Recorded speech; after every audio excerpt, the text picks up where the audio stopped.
On December 12, 2008, in the kitchen of a Moscow apartment, four friends made a landmark decision. They would create a game about tanks. They preferred something more hard-boiled than elves and orcs, which were popular at the time, a game with a World War II setting. They put a pinch of shooters, a smidgen of RPG, a spoonful of strategy, and a large portion of a tank simulator into one boiling genre cauldron. This recipe resulted in a game called Tankadrome. In this game, two teams of players fought against each other in real time in an attempt to either destroy all enemy vehicles or capture the opponent's base. The development was quite fast. The game's alpha test was conducted in September 2009. By that time, it had already received a new name, World of Tanks. An ambitious hint to their plans of conquering the world. But the game's arsenal was quite modest at the time. There were just 5 vehicles and only one map, Karelia. Nevertheless, it wasn't that easy to join the alpha test. The game forum swarmed with eager players, and that's why a regular application wasn't enough. You needed to win in one of the competitions held by the company. This was the first sign that players would love tanks. That's why several dozen more vehicle models and 3 more maps were added to the game over a period of 5 months. About 40,000 players applied for the closed beta test on January 30, 2010. Riding this wave of enthusiasm, the developers announced that they would support the project for a minimum of 5 to 7 years. In late June 2010, World of Tanks entered open beta testing. At that moment, there were already 3 fully fledged tech trees, Soviet, German, and American. The latter, however, was removed right before release, being added again a bit later. World of Tanks was officially released on August 12, 2010. A few months later, the game celebrated hitting 1 million registered players. And it's not surprising, because everyone needed to find the answer to the most important question at that time. What vehicle is the strongest, the IS-7 or the Mouse? The USSR and Germany were the first nations to be introduced in World of Tanks. During the open beta test, there were also American vehicles in the game. However, they didn't make it to release. Still, it was just a matter of time. On October 30, 2010, another update was released introducing American vehicles to World of Tanks. That moment began a new phase of the game's development. These vehicles changed the gameplay and contributed to the variety of combat tactics. The T-29 occupied Tier 7. This tank featured a solid turret and reliable gun. In battles, it faced other vehicles of the same tier, such as the IS and the Tiger. And this Mickey Mouse, just look at its ears on the top turret, was pretty good at its job. Though it didn't always have the best luck. And American heavy tanks were even more fun when it came to higher tiers. Sturdy turrets and the best depression elevation angles for the time were the trademarks of these vehicles. Players appreciated both the T-32 and T-34 tanks, but the main star was yet to come. The T-30, the third Tier 10 vehicle in the game, sat atop the branch. It joined the warfare between the legendary Mouse and IS-7, finally receiving its rightful place in the game. It's no surprise, considering its good depression elevation angles, solid turret, and formidable damage of 750 HP per shot. It was kind of a national hero and laid the foundation for further development of the American branch. The American tank destroyers were introduced 6 months later. Basically, they were typical representatives of this vehicle type. Still, the American tank destroyers of Tiers 8 and 9 had reliable armor, but were extremely slow. Back then, Tier 9 was the highest tier for tank destroyers, and the T-95, the top tier TD, embodied these features to the fullest. So it was called the Doom Turtle. It had impenetrable armor and dealt a huge amount of damage, which made it a formidable foe for any opponent. Still, it had one obvious drawback: speed. Not much has changed over time. The T-95 is still one of the slowest vehicles in the game. However, back then, this was absolutely new gameplay. In many cases, the Doom Turtle didn't have time to reach enemy vehicles, but when it came to defending the Allied base, the T-95 was second to none.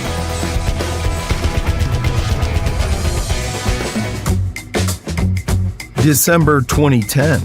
With update 0.6.2.7, Tier 9 medium tanks made their way into the game. The German Panther II, the American Pershing, and the Soviet T-54. These vehicles broke the reign of the heavy tanks. Now mediums could indeed compete with them. The T-54 was the brightest newcomer. Excellent turret armor, an upper glacis capable of rebounding shells, decent speed for that time, and good concealment. All this caused the pattern to falter. Now, a medium tank could almost be a match for the heavies. Players started actively researching this wonder vehicle. Even clans dedicated to this vehicle appeared.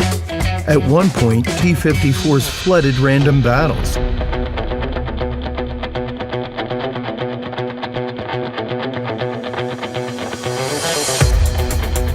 Sometime later, the developers introduced changes in an attempt to calm the T-54's overpowered temper, making its hull a bit higher among other things.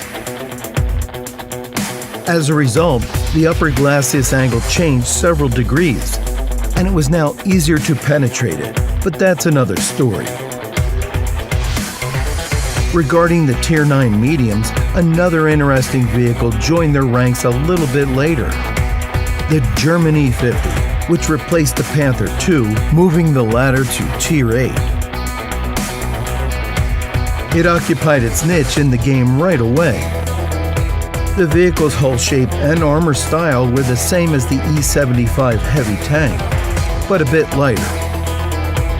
So you could play the E-50 almost the same way you played the German heavy. Also, its significant weight and the ability to hit 60 kilometers per hour allowed for easily ramming of opponents. Introducing the Tier 9 medium tanks adjusted the balance in the game. Unlike the hulky heavies, these vehicles were quite mobile and could do wonders with good team play. And tanks like the T-54, even when facing a menacing mouse, could get close to its side and leave it no chance of survival. Today, it's hard to imagine World of Tanks without different modes that allow players to join each other. But veteran tankers will remember well, the only way for formed teams to meet in battle during the early years of World of Tanks were training rooms. Players set the meeting time, agreed on the rules of battle, chose the map, and went into combat. The appearance of company battles changed everything. Now you didn't need to agree on the time or spend credits on consumables, while not receiving either experience or credits after battle. Now it was enough to gather your team, join the company battles queue, and wait until you were matched with an opposing team. This was convenient.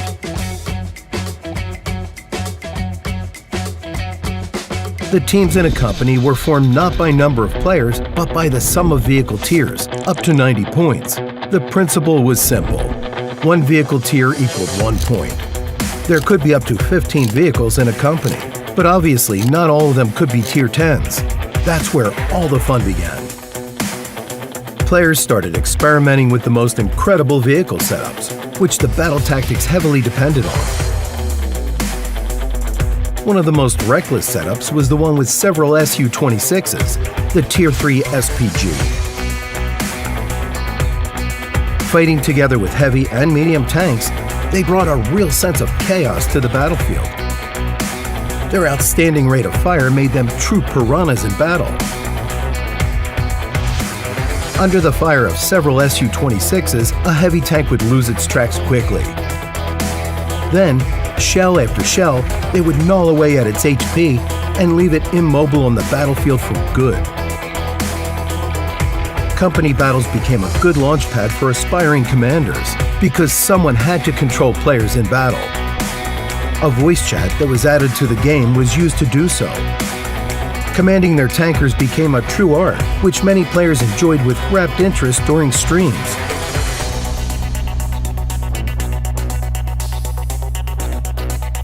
Company battles paved the way for the strongest clans in World of Tanks that later shined on the global map. However, interest in company battles lessened over time. The activity there decreased significantly, and the special chat for finding players turned into a message board with the most inconceivable offers. In the end, company battles were removed from the game client, but they fulfilled their mission to the fullest. Long before World of Tanks was released, the first community of players started to form. There were alpha and beta testers who created entire websites with their own regulations and rules for accepting new tankers. Those were the prototypes of the first clans. As soon as clan functionality was added to the game, the number of communities started to grow even more rapidly. We realized that clans needed something bigger. The global map was aimed at solving this problem. In February 2011, the World War broke out in World of Tanks, a never-seen-before confrontation of clans. The global map consisted of 178 provinces in Europe, stretching from Great Britain all the way to the Urals. At first, the battles were fought on one server using just one prime time, 2100 Moscow time. Later, the number of provinces increased significantly, and prime time hours were now tied to their real geographic location. The conquering of territories began. The landing provinces were located along the perimeter of the map. The farther from the landing point a province was, the more gold it would bring to a clan. The most profitable provinces were the ones that represented capitals and big cities, but you had to become practically invincible and win dozens of battles in a row to reach them. Clan alliances divided the territories, and fierce clashes began. The more powerful alliances painted the map in their colors. For example, Clan Red dominated in almost all of Europe and Asia. Its main opponent was the Anti-Red Coalition. Diplomacy, various ploys, intrigue, and even open trolling were used in this standoff. Sometimes the alliances sent spies to infiltrate the opponents. Wriggling into favor, they would leak information about the position of chips on the map and get destroyed in battle fast. The most talented spies even managed to reach the position of commanders and play dirty tricks on their opponents from within. New clan members were carefully selected. They needed to have a serious interview at a recruiting station, and their clan history was meticulously checked. There was a clear role separation in powerful clans. The clan commanders had deputies who would give out gold to other clan members, recruit experienced players, engage in diplomacy, and fight a war of words with opponents on the forum. All this was part of a strategy for a successful campaign on the global map. As a result, clans turned into very strong communities, which took the game to a new level. And the global map became a separate ecosystem in World of Tanks with its own rules and regulations. All tankers dream of researching high-tier vehicles. Sooner or later, many start wanting to get a Tier 10 vehicle as quick as possible, and the more powerful, the better. Then it's time to charge into battle, own the battlefield, and earn heaps of credits and experience. At least it is in an ideal world. The introduction of premium vehicles let players get closer to this dream. The vehicles couldn't really help players own the battlefield. Success in World of Tanks is one's own creation. But regarding everything else, it's what was needed. The idea behind premium vehicles is simple. They earn more credits and XP, the crew is trained faster, and many of them have preferential matchmaking. But they come at a cost, literally. You can't research these vehicles, only buy them. But for that, you get the chance to play in a high-tier tank right away. Instead of researching vehicles and climbing the tech tree, just hop in and roll out. The first premium tanks appeared in the game before the full release, but these Tier 8 premium heavies were the ones that stuck in players' memory. The M6 A2E1, Luve, and KV-5. The first was a rare bird. It had almost impenetrable front armor, but couldn't fly at all. The German Luve boasted strong armor and a good gun. Finally, the KV-5 was quick firing and had excellent overall armor. It was pretty much the most vividly remembered vehicle. Well, the whole vehicle, but for one particular part. If this was hit, it would basically leave KV-5's radio operator permanently injured. The legendary Chinese Type 59 joined their ranks a bit later. It was like a lightweight version of the Soviet T-54. It didn't face Tier 10 tanks due to preferential matchmaking, but could totally destroy vehicles of other tiers in the hands of a skillful player. Many experienced it firsthand back then. The Type 59 was removed from the premium shop a month and a half later. The reason for that was simple. The demand was too great. Making money is good, but preserving the balance is better.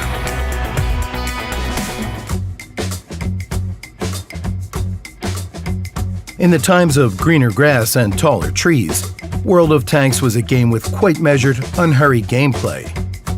But everything changed on September 13, 2011, when Tier 5 light tanks were added to the game. 3 brave warriors entered the fray: the Soviet T-52, the American M24 Chaffee, and the German VK-2801. They drastically changed the notion of speed in the game and made players reconsider their perception of light tanks. Each of them had their own prominent features that players really liked. The American Chaffee had good concealment and gun stabilization, high damage per minute, excellent gun depression angles, and one of the best view range parameters in the game at that time. It was ideal for passive scouting. The German VK-2801 resembled a lower-tier Leopard that had put on a bit of weight. Veterans will remember it for its high explosive and heat shells. Its heat shells penetrated the rears and sides of most vehicles and caused an enormous amount of damage to Tier 9 and 10 vehicles. Not bad for a tank that's main purpose was being a scout. Finally, the Soviet T-52. It was the fastest and most maneuverable, not only among the Tier 5 light tanks, but also in the entire game. Its armor wasn't particularly strong, but shells bounced off it due to the unusual layout of its armor plates. This would truly shock many players. A reckless vehicle dashes across the field. A shell that should totally destroy it hits it, but the tank carries on as if nothing happened. And circling around heavy tanks, the T-52 and the Chaffee just loved it. This trio is remembered fondly by many players. These light tanks were capable of kicking up a fuss even in the fiercest battles against Tier 9 and 10 tanks. Their concealment, view range, and dynamics made them excellent scouts. Thanks to them, many players would say, "Gonna rush and spot there," and you know what usually happened next. Finally, breaking through to the enemy artillery and depriving the enemy of their fire support was true combat heroism. At the end of 2011, the traditionally slow-paced shooter was about to change significantly. World of Tanks developers wanted to give players a surprise Christmas present that would offer new sensations. The French tanks certainly made an entrance when they were introduced to the game. Their debut was like a nuclear blast on Prokhorovka in the middle of a battle, and there was even more to it. The released vehicles differed significantly from those the developers announced earlier. With their addition, these vehicles significantly changed the game. Take their speed, first of all. Even today, French tanks are considered to be very fast vehicles in World of Tanks. The slow-paced shooter was picking up speed rapidly. Secondly, their armor. Their protection left much to be desired, so players often called them paper-thin tanks. Some French vehicles could even be penetrated from the front with HE shells. And finally, France was the first nation in the game to have high-tier light tanks. Perfect light tanks, we must say. For instance, the overpowered AMX 1390 that occupied Tier 7. The French tech trees followed their own special rules. That is to say, players had to put a lot of effort in to reach the really powerful tanks. The gameplay of the French vehicles varied significantly at each new tier. For example, the slow and hulking AMX 38, though it was a Tier 3 light tank, it looked and played more like a heavy. Or the AMX 40, the duck tank, a round-shaped dread machine that bounced all incoming shells like they were nothing. Upon reaching higher tiers, players got to know quite different vehicles. Vehicles were far less protected, but boasted significant speed. They also received the most distinctive feature of the French vehicles, the magazine loading system, or simply magazines. The main idea is that a vehicle can fire several shells in a row with just a small delay between shots, a couple of seconds, but the magazine needs much more time to reload. Tankers who reached the top medium and heavy French tanks and learned how to use their magazines could unleash their power to the fullest. The famous Batchat featured a 100mm gun, a clip of 6 shells, and good speed, so it could either spot enemy vehicles or give them a beating. Meanwhile, the AMX 50B enjoyed catching the IS-7 or the Mouse in the middle of reloading. The introduction of the French vehicles was a turning point in World of Tanks. Some players were enthusiastic about these changes, while the others preferred the good old tanks. Still, it was crystal clear for all tankers. The game was never going to be the same from then on. On a warm March morning in 2012, World of Tanks saw the release of Update 0.7.2. It brought some pretty substantial changes to the American tank destroyer branch, mostly because it added quite a lot more of them to the game. With 0.7.2, players were acquainted with an alternative branch of American TDs with rotating turrets. The vehicles turned out to be interesting and, most importantly, diverse. A fragile gun with tracks, a fast DPM monster, an unpenetrable sloth, any player could find a favorite for themselves. But ultimately, everyone had the same favorite, the M18 Hellcat. This unusually fast for a TD hellish feline had good view range and a great gun. Many liked it, but not right from the get-go. This kitty would become truly legendary when special shells became available for purchase using credits. With affordable special shells, the American would have an advantage of an additional 83mm of penetration. And even though the Hellcat drew attention to itself, the top of the American TD branch saw an equally important change. The T-30 became a Tier 9 TD. Formerly the third Tier 10 vehicle in the game, this menace that would terrify the Mouse and the IS-7 moved to Tier 9 and changed its vehicle type, with respective balance changes, of course. The throne was taken by the T-110E5, a universal soldier in World of Tanks, but compared to the T-30, it didn't have such high damage per shot. Changes to heavy tanks did not stop at Tier 9. The American ranks welcomed a newcomer, the M103, a resilient Tier 9 heavy tank. And even though it was new, all the attention was drawn to its predecessor, the T-34. The famous American that was a favorite of many players was converted into a premium vehicle and moved to Tier 8. The swap with the T-30 may have gotten some hate, but this move didn't get as much flack. Every player who had the T-34 researched by the time this update was released got the premium version for free. The king is dead. Long live the king. Before the release of Update 0.7.2, there were only 3 crew skills in World of Tanks: repair, camouflage, and firefighting. These skills were important and relevant, but it was clear that just 3 wasn't enough. On March 29, 2012, 22 new crew skills and perks were added. Players started researching them, evaluating the importance of each one, and of course, utilizing them in battle. It's hard to imagine the game without the commander's sixth sense today, but it was a new experience back then. Taking advice from the more experienced tankers or participating in forum discussions, players tried to find the answer to the topical question, what to train.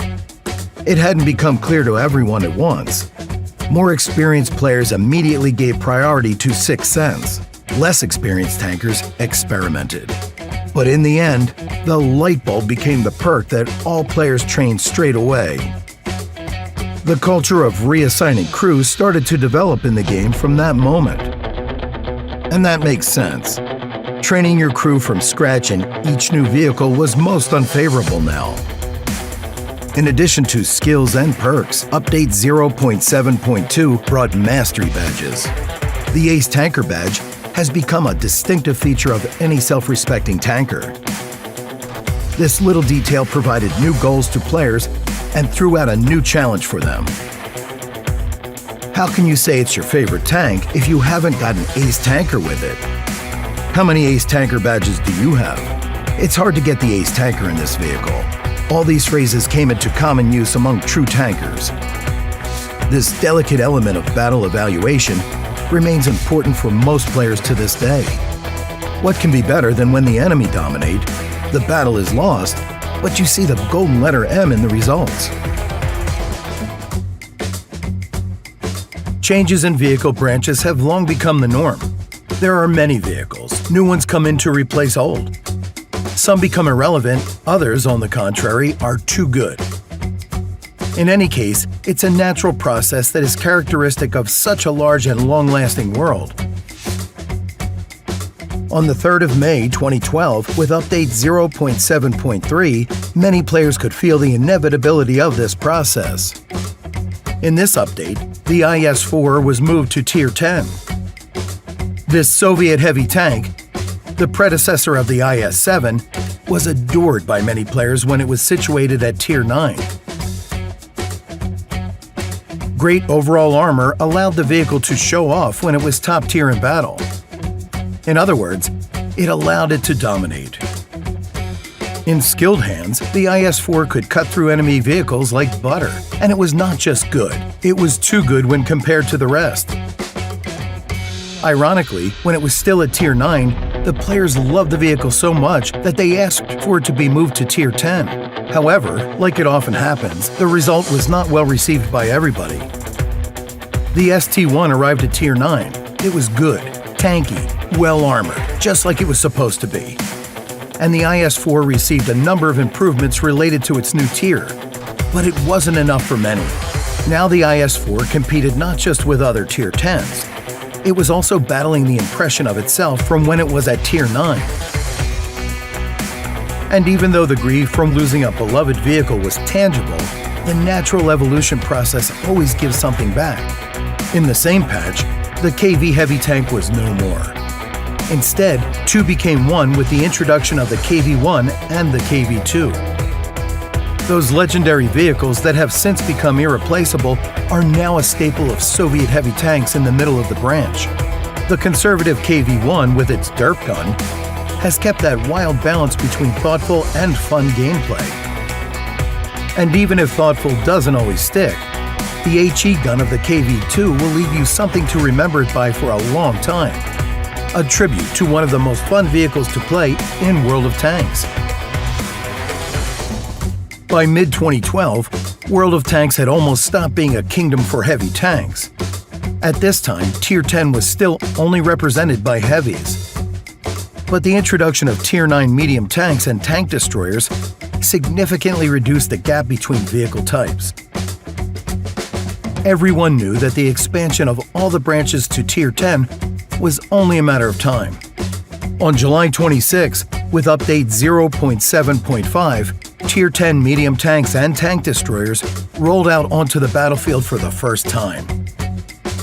The E-50M, the Patton, the Jagdpanzer E100, the Object 268, the Foch 155, the T110E3, the T110E4, and the Badshad that was moved to Tier 10.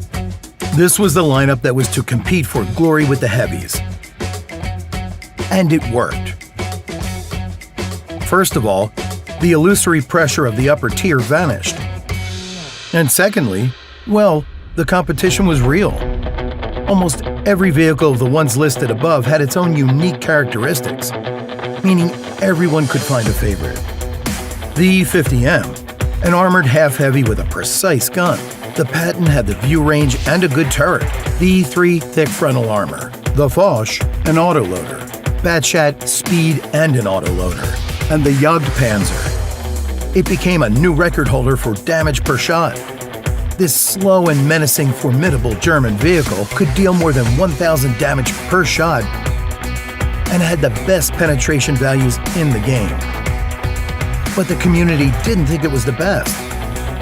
Medium tanks were the new stars. The T-62A was one of them. This Soviet medium tank attracted everybody with its ability to multitask. It had everything you could ever need from a tank, generally speaking. Armor, dynamics, gun handling. All these characteristics were masterfully combined. The 62 became sort of the gold standard for a medium tank, which in terms of the game meant only one thing. This vehicle could do anything. The domination of heavy tanks had ended, and the age of equality had dawned. And the extension of the medium tank and tank destroyer branches to Tier 10 was a step towards making tanks streamlined. Players now had choice, options, and most importantly, they had new opportunities. Over time, World of Tanks has constantly developed and improved. While most updates were of an evolutionary nature, some of them became a revolution.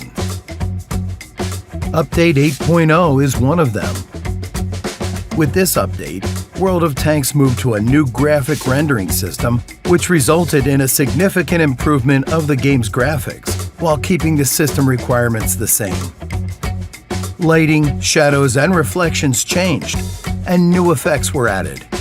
Visually, the game started to look really beautiful.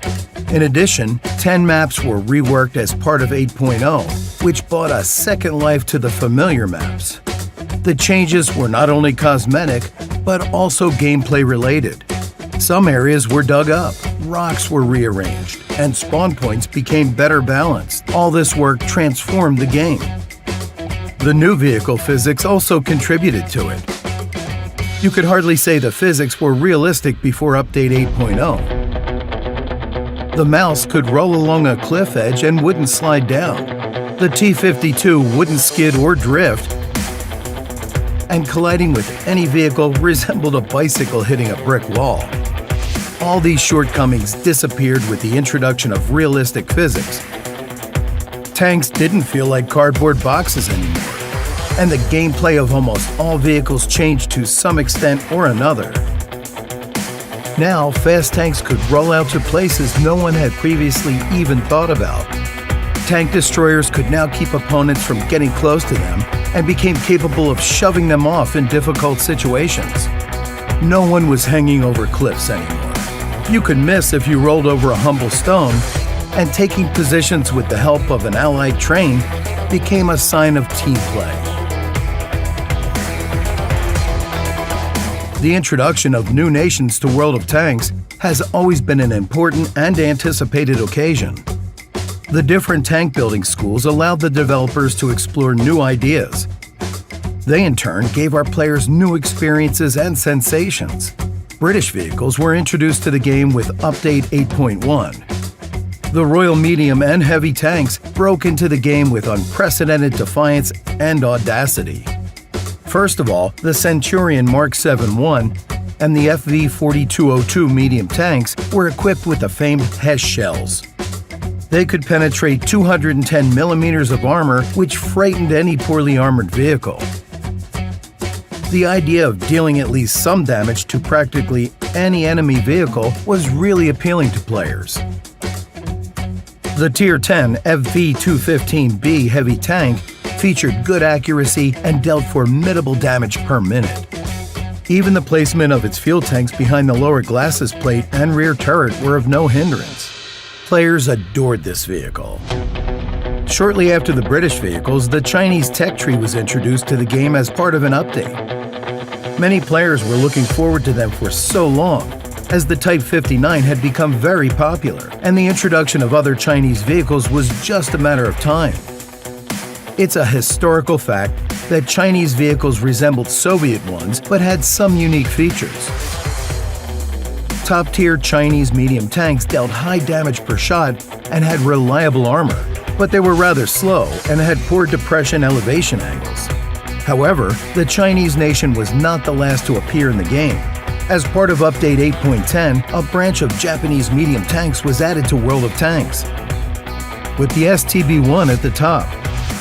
The vehicle was similar to the Leopard in its technical characteristics and exterior, but it also had some interesting features. For example, the Japanese tank had better armor. As a result of this, it was slower than its German counterpart. However, the main advantage of the STB was its good elevation depression angles. They allowed this Japanese tank to stand out from the other Tier 10 medium tanks. Every nation introduced something new to the game. Some of them were more prominent and became new stars, while the rest were not that popular and remained vehicles for a change of pace. Nevertheless, the variety of available vehicles and nations has always contributed to the diverse gameplay and tactics, which essentially makes World of Tanks even more interesting.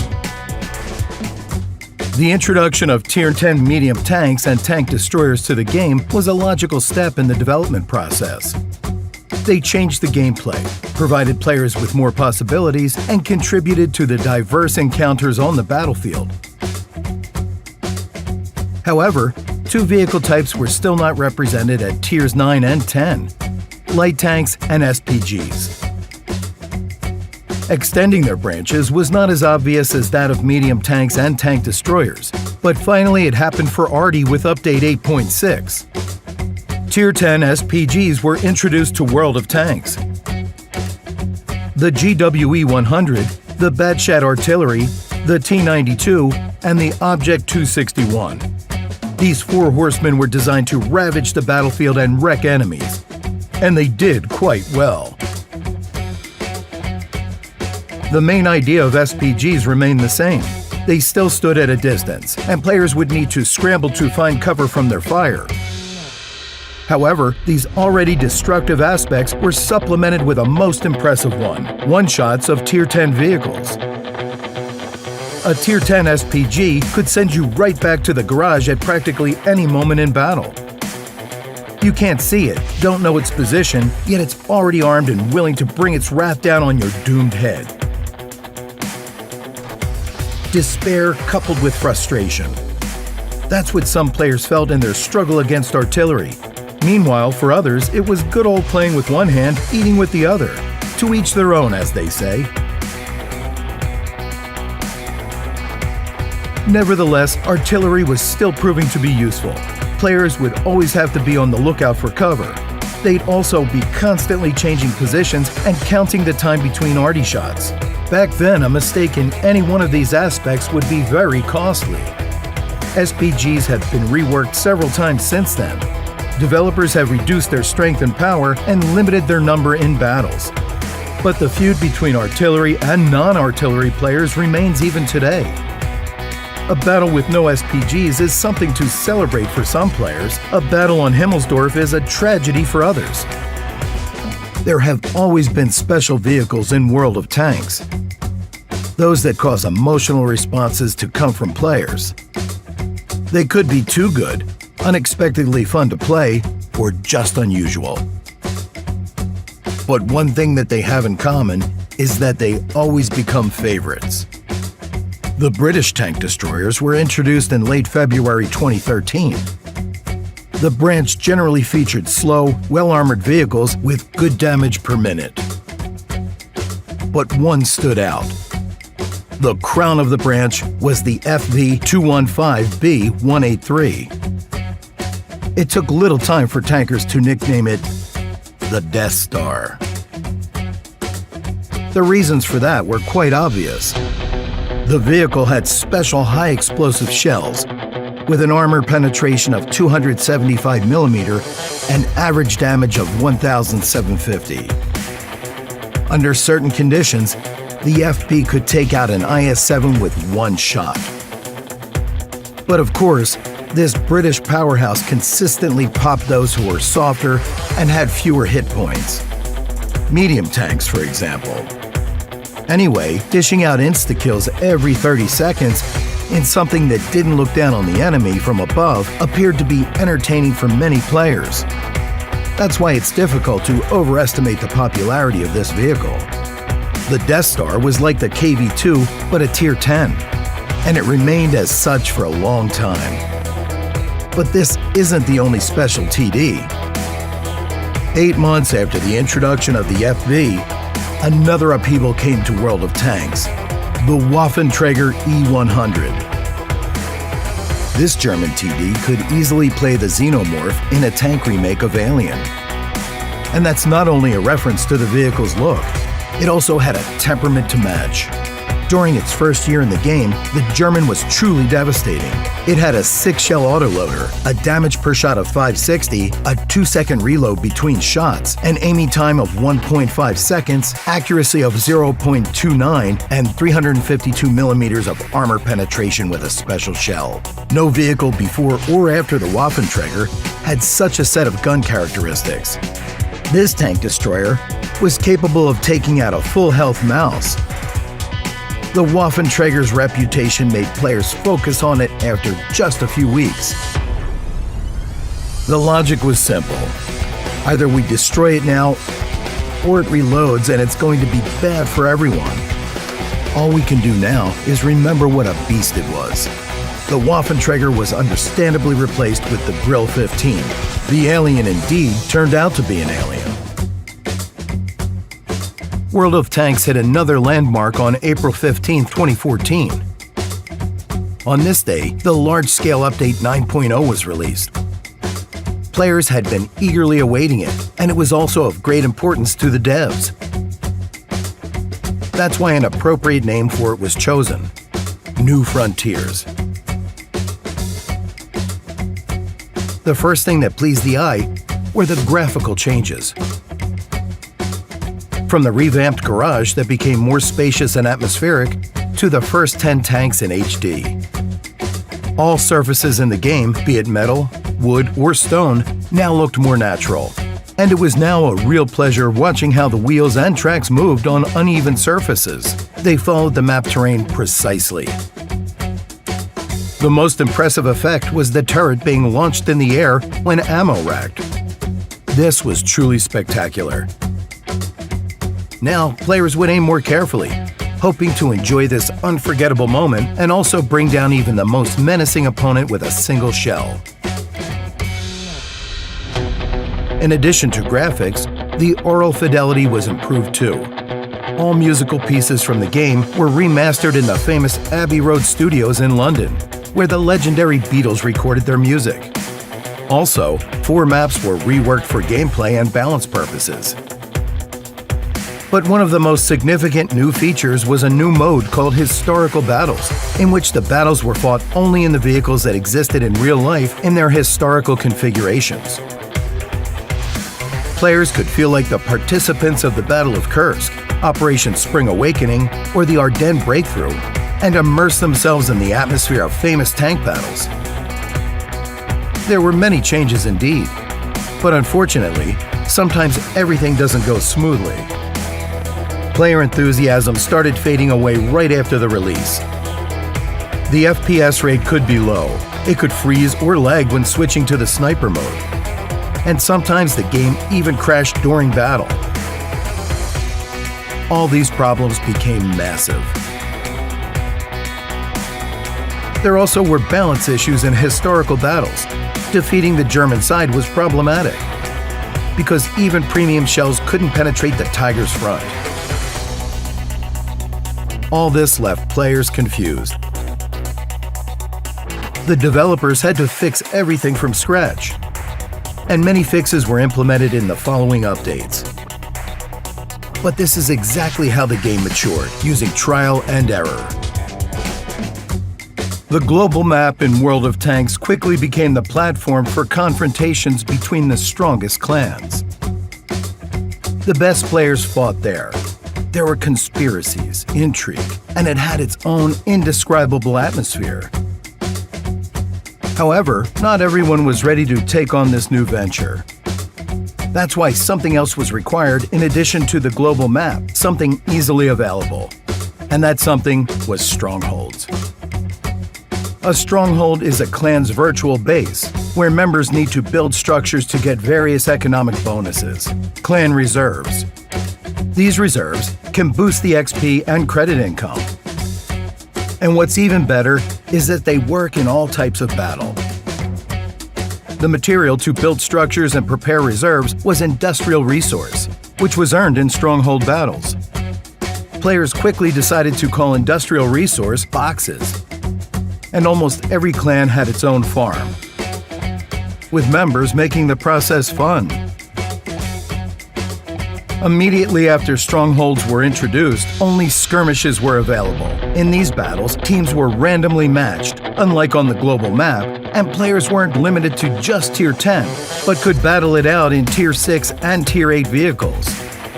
With Update 9.3, a new structure, War Department, was added to strongholds. The reserves it produced provided clan members with various missions.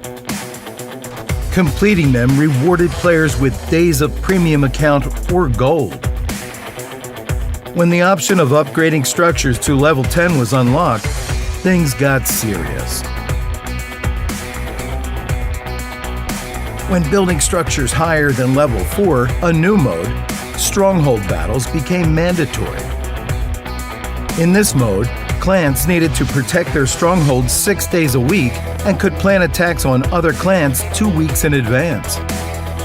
The winner of such a clash would take 20% of the cost of the losing team's structures in industrial resource. The cost of battles rose. The best clans used their power to earn industrial resource and settle scores. Clans would even popularize the use of a new phrase, "We're gonna pillage your stronghold." And this was something not to take lightly, often resulting in clan leaders looking for countermeasures. And there were only two options. The first was to give up on the stronghold battle. But in this case, clans would also surrender the bonuses for their structures of level 5 and higher. The second option was to find like-minded clans, set up a system of covering each other, and plan the attacks within the system for 2 weeks' time. There was also an option to set the defense time for the middle of the night or early morning, in the hope that there would be no clans wishing to pillage your stronghold. This option was removed in May 2015. In the end, strongholds became a massive clan mode. This was a whole ecosystem with its own rules, laws, advantages, and drawbacks. Now any clan, be it the strongest or one that's newly created, could take part in this mode and earn additional bonuses. Tier 8 Light Tanks. When it became known that the light tank branches would be extended up to Tier 8, many tankers rubbed their hands in anticipation. Scout fans waited eagerly for the moment they would be able to try the top light tanks in battle, especially because their characteristics promised some interesting things. The Soviet T-54 lightweight was the younger brother of the legendary T-54 medium tank. It boasted the best armor among the newcomers, especially its turret. Due to this, it resembled a fast medium tank more than a light one, especially if you consider its natural proclivity to bounce shells. In general, the T-54 lightweight was very versatile. It was as good at scouting as it was at holding key positions at the start of battle. It could intercept the enemy light tanks and also successfully hunt down single enemy vehicles. Because of its versatility, players liked using it in company battles. The next vehicle in the Tier 8 light tank collection was the RU-251.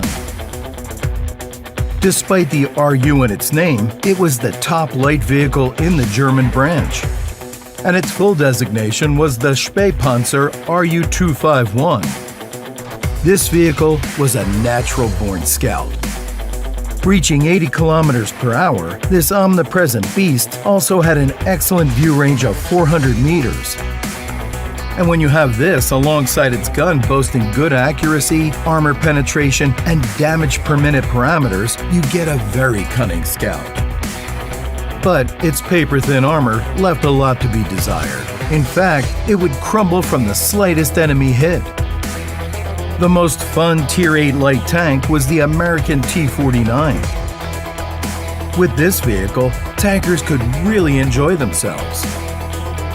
Its main advantage was its 152mm gun, similar to the legendary KV-2's DERP gun.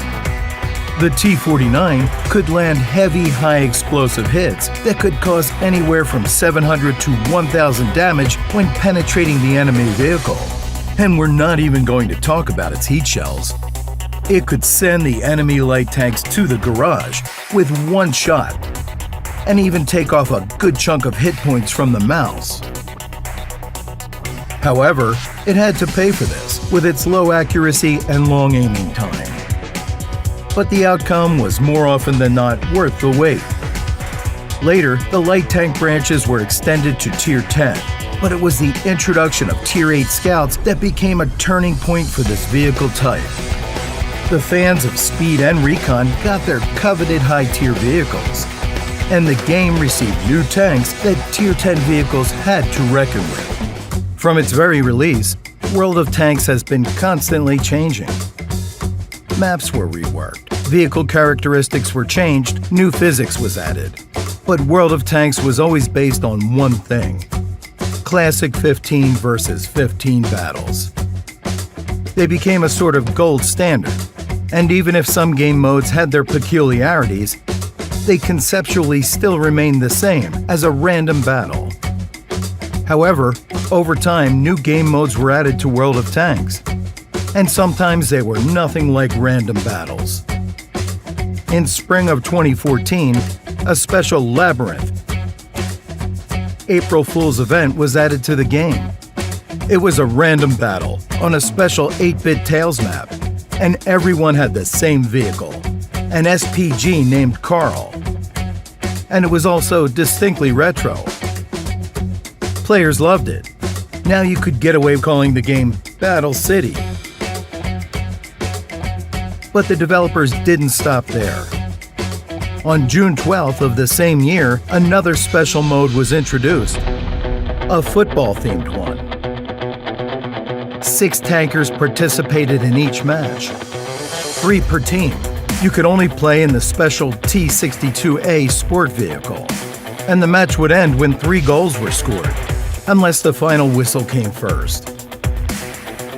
The third and probably most memorable game mode of 2014, Tank Racing, had a similar premise.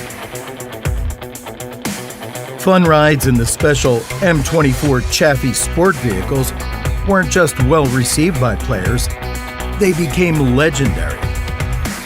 The Chaffies zoomed around the reworked port map at speeds that had never been seen before. They would jump and slide, and even though the goals of the mode were well known already, destroy everyone or capture the base, it was not like random battles at all. Tankers would ask for the return of tank racing and the football mode after the events were over, and they would be back. But the love of these so-called fun events was born back in 2014. That was the original tank racing and the tank football.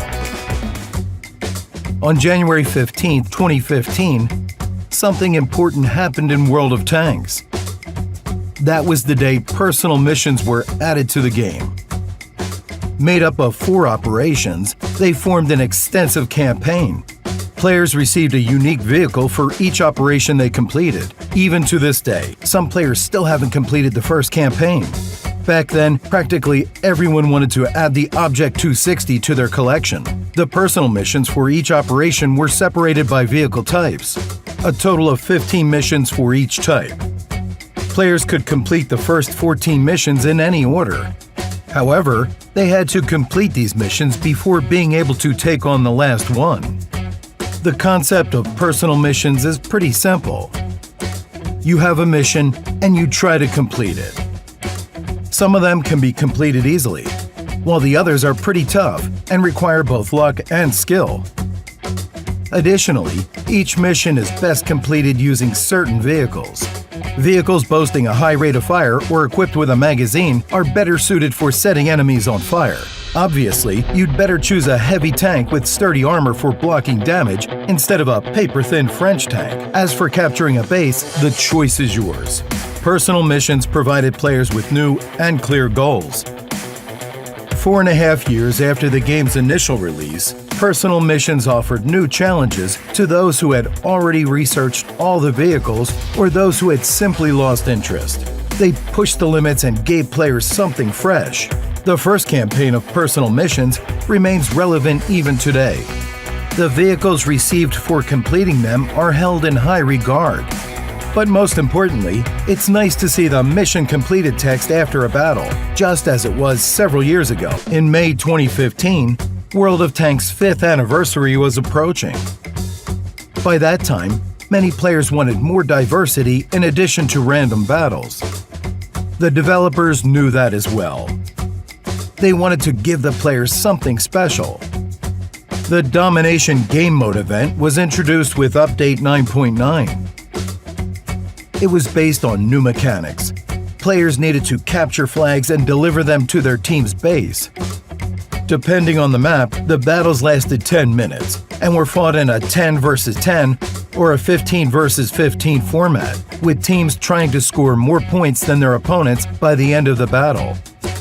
And while capture the flag mechanics were common in gaming, they were new to World of Tanks. Players rushed into battle, but soon realized that farming and training crew in Domination wasn't very convenient, and interest in the mode was quickly lost. The new Steel Hunt event, introduced in July 2015, was aimed to hold players' interest. Its main feature was the division of objectives in battle for solo and platooned players. The former needed to destroy enemy vehicles and cause as much damage to them as possible. The task for platoons was to deliver the flags to the special areas on the map. At the same time, playing in a platoon yielded more credits. Many tankers liked being able to join these battles in one of the 5 Tier 10 vehicles they were offered for the event. They also liked having 3 formats of battle: solo, platoon, and mixed, as well as the ability to use combat reserves, artillery strike, and airstrike. The ability to play in your own vehicles was later added to both events, as well as many other improvements and fixes that would make things even more interesting for players. And it would have been okay if it wasn't for the T-22 medium reward tank looming over the horizon. Update 9.12 introduced the Rampage mode, where battles were fought using the Domination and Steel Hunt formats already familiar to players. Also, a special season of personal missions was launched within the mode. By completing them, players could get the T-22 Medium, a Soviet Tier 10 medium tank. This was a dream tank with excellent damage per minute, gun stabilization, and an almost impenetrable hull.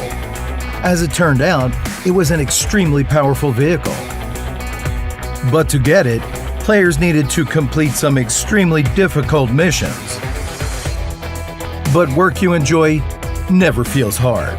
The reward was so sweet that many players were ready to break the rules and take part in rigged battles just to get it. It ended up with thousands of players getting banned and the T-22 Medium's characteristics being completely revised, because the sheer number of them started breaking random battles. After that, the Rampage mode, as well as the Domination and Steel Hunt events, were in the game until May 2016. This paved the way for new game modes, and events that every player had been eagerly waiting for. On September 2, 2015, as part of Update 9.10, Japanese heavy tanks were added to the game. Huge, boxy, and with a vast HP pool. These tanks stood out prominently from the other vehicles. They had the first Tier 3 heavy tank, the widest tank, and simply put, the largest one too. But most importantly, they had their crown jewel, the Type 5 Heavy, that would go on to earn legendary status in World of Tanks. A couple of years later, the Type received an HE gun. With Update 9.17.1, World of Tanks would never be the same again. Armed with such a gun, this giant beetle almost forgot what the words "we didn't even scratch them" meant. But the numbers of those who didn't like this were growing constantly. It all led to a logical conclusion: a rebalance of the Japanese giant. But even now, it is able to show many vehicles how it's done. Another notable branch from that year featured Czech vehicles. Generally, they were unimpressive, sometimes underpowered vehicles, with the Kolohusinka starting the line. Few players were ready to research the entire branch, but those who poured their sweat, tears, and free experience into reaching the top tiers were awaited by the Škoda T50 and the TVP T50-51. Before this line, there was only one top-tier medium tank with an autoloader, the Batchat 25T.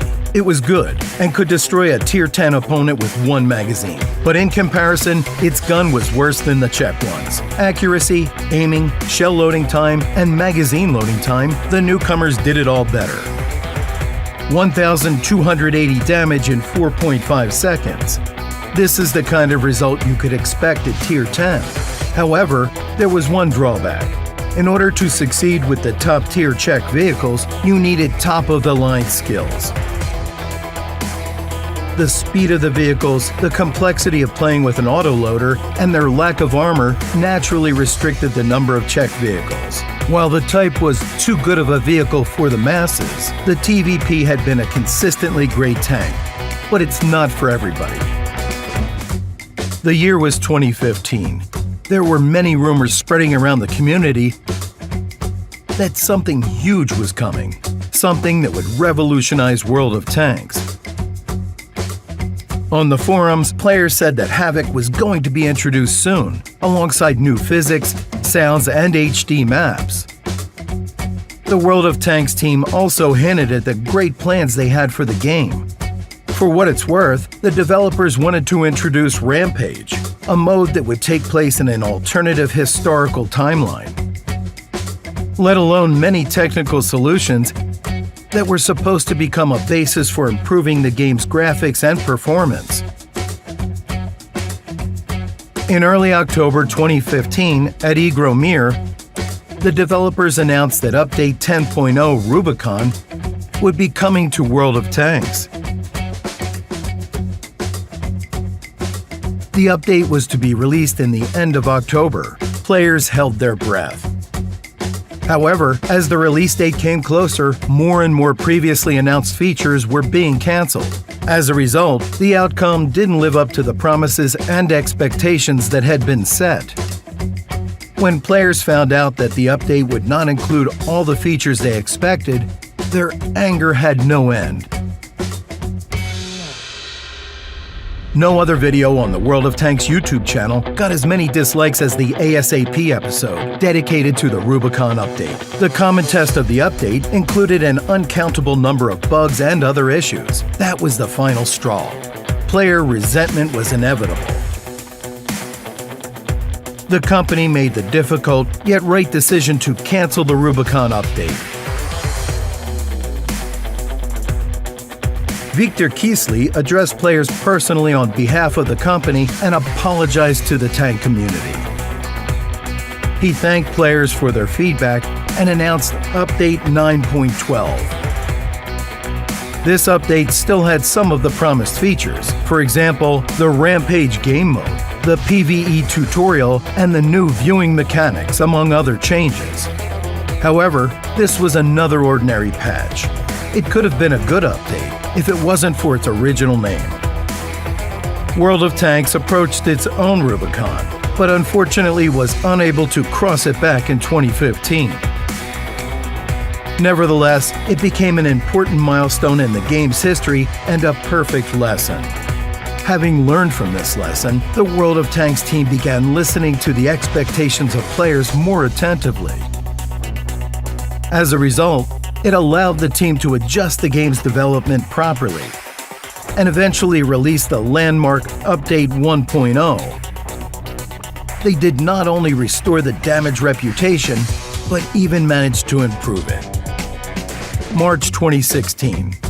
Several months had passed since Rubicon, but the team never stopped working on the game for a second. In fact, they had been working with renewed vigor to show the gaming community that, no matter what, World of Tanks wasn't giving up without a fight, and that it was ready to regain the players' trust.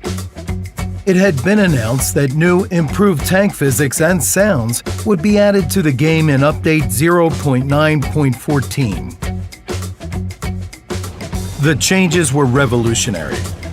New models for movement and surface damage of tanks, as well as various objects on the map and other vehicles had been developed. Vehicles no longer lost so much speed when traversing over small objects. New visual effects for movement and turning were added, such as track slipping and skidding.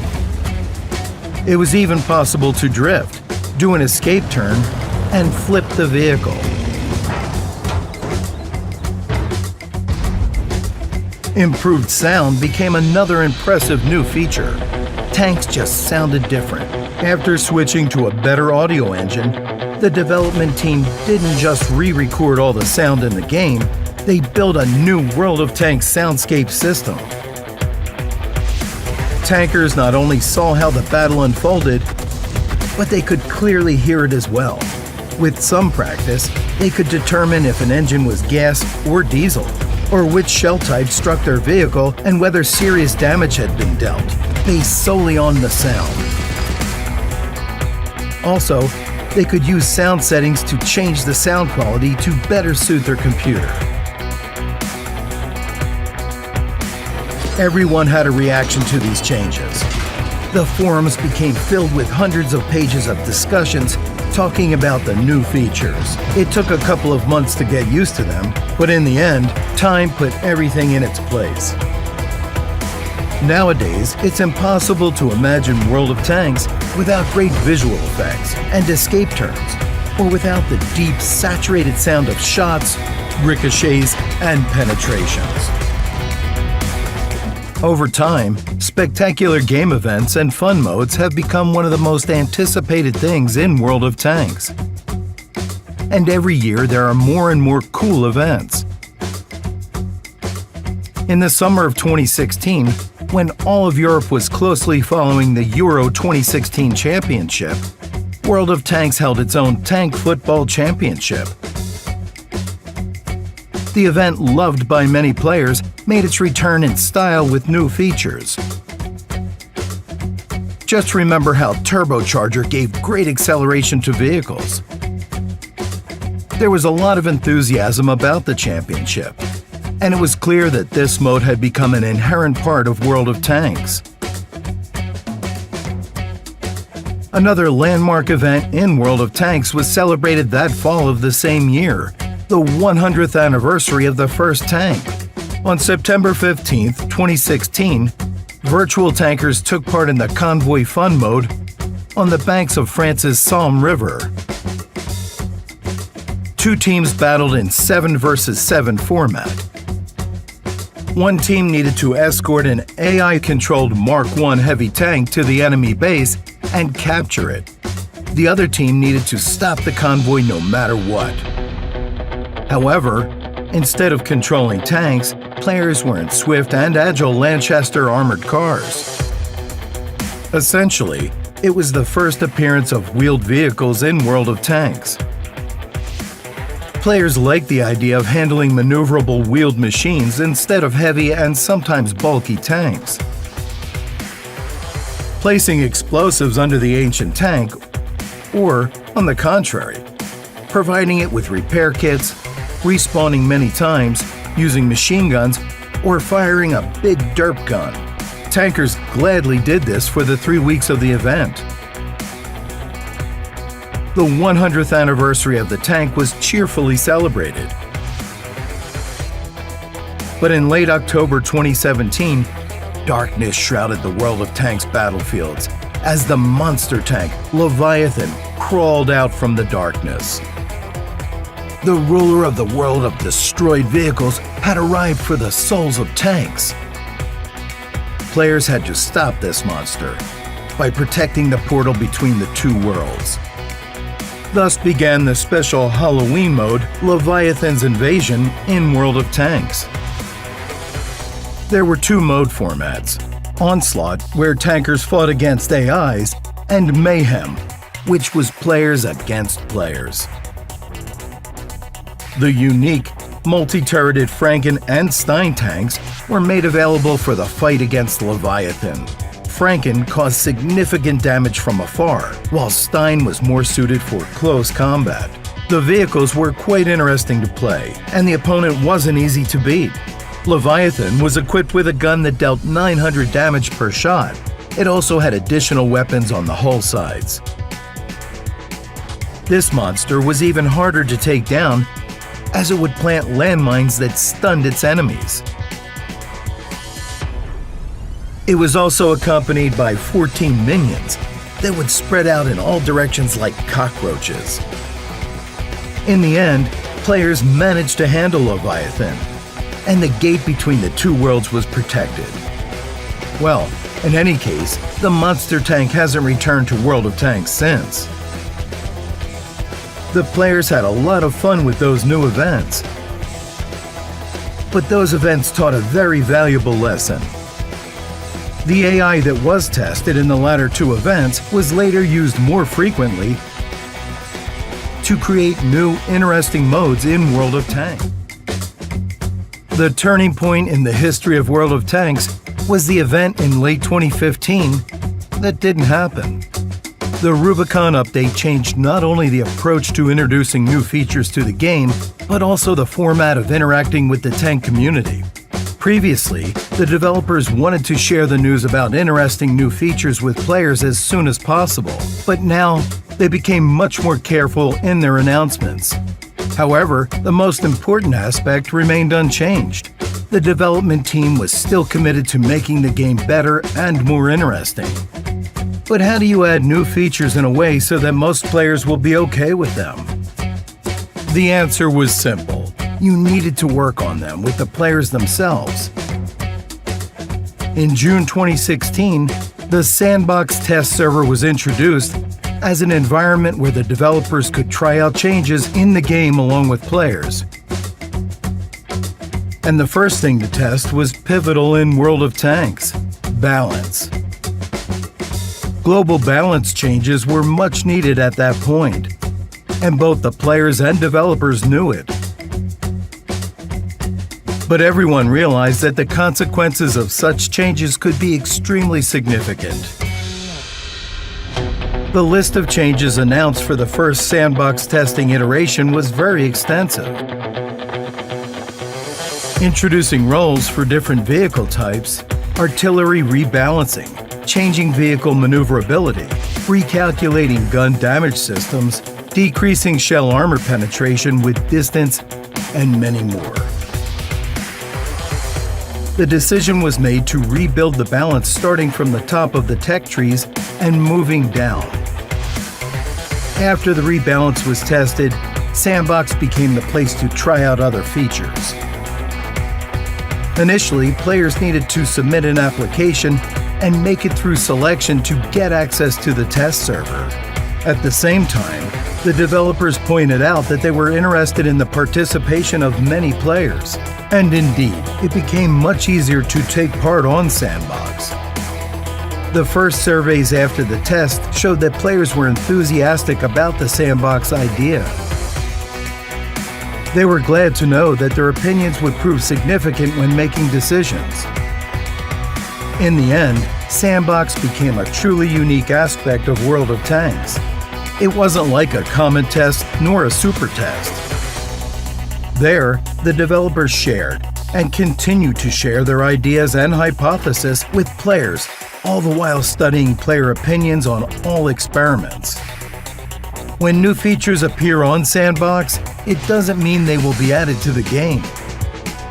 However, this is where the first steps towards new changes in the game are made by developers and players to help take World of Tanks to the next level.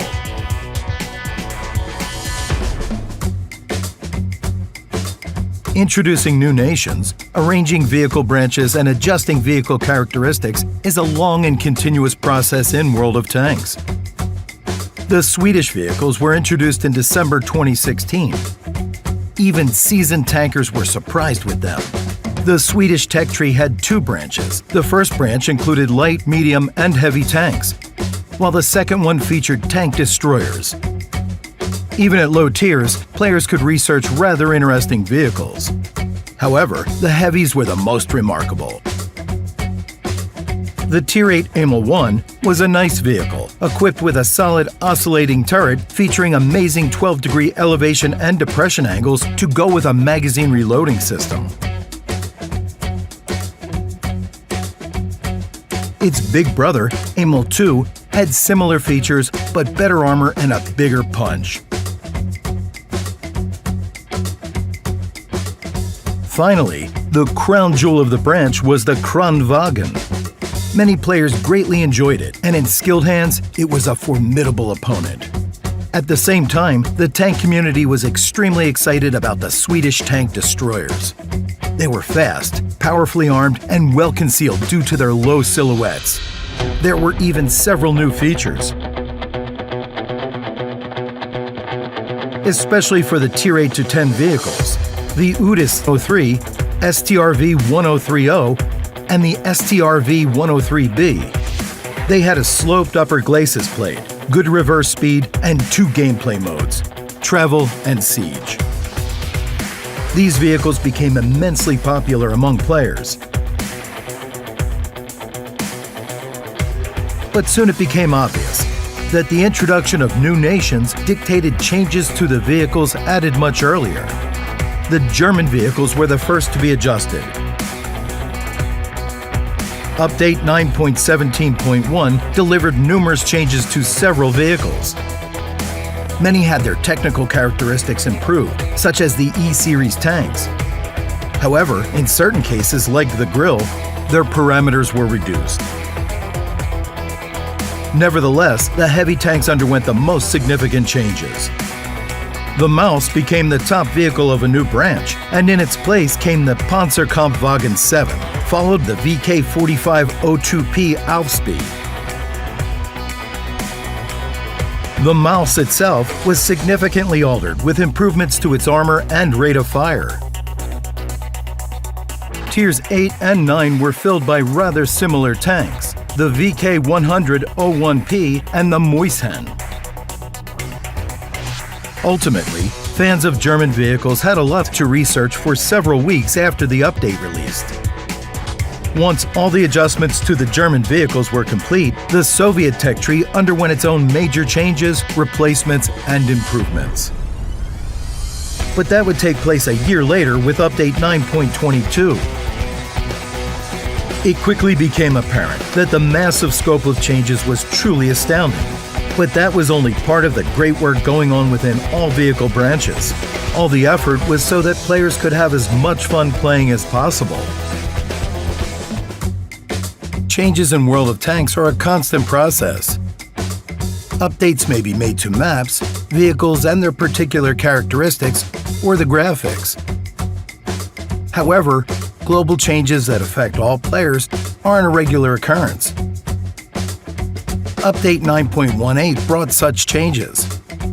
The new World of Tanks matchmaker was introduced in the spring of 2017. Additionally, the light tank branches were extended to Tier 10, and the role of artillery was revised. These changes had an effect on everyone. Now, battles were formed using 3 templates, 357, 510, and battles with only vehicles of the same tier. The main goal of such an approach was pretty simple. Any vehicle in any battle should have the opportunity to fight against a few opponents of the same tier at the very least. There should always be fewer tanks at the top of the list than in the middle, as well as fewer tanks in the middle of the list than at the bottom. Also, the new matchmaker considered the vehicle types. At the time of its release, the matchmaker tried to create battles with a balanced number of light tanks and tank destroyers. This rule was also later applied to other vehicle types and even vehicle roles within their types. The number of artillery in any battle was now limited, no more than 3 SPGs per team. A rule on platoon creation was also added. Now, only the same tier vehicles could be in a platoon.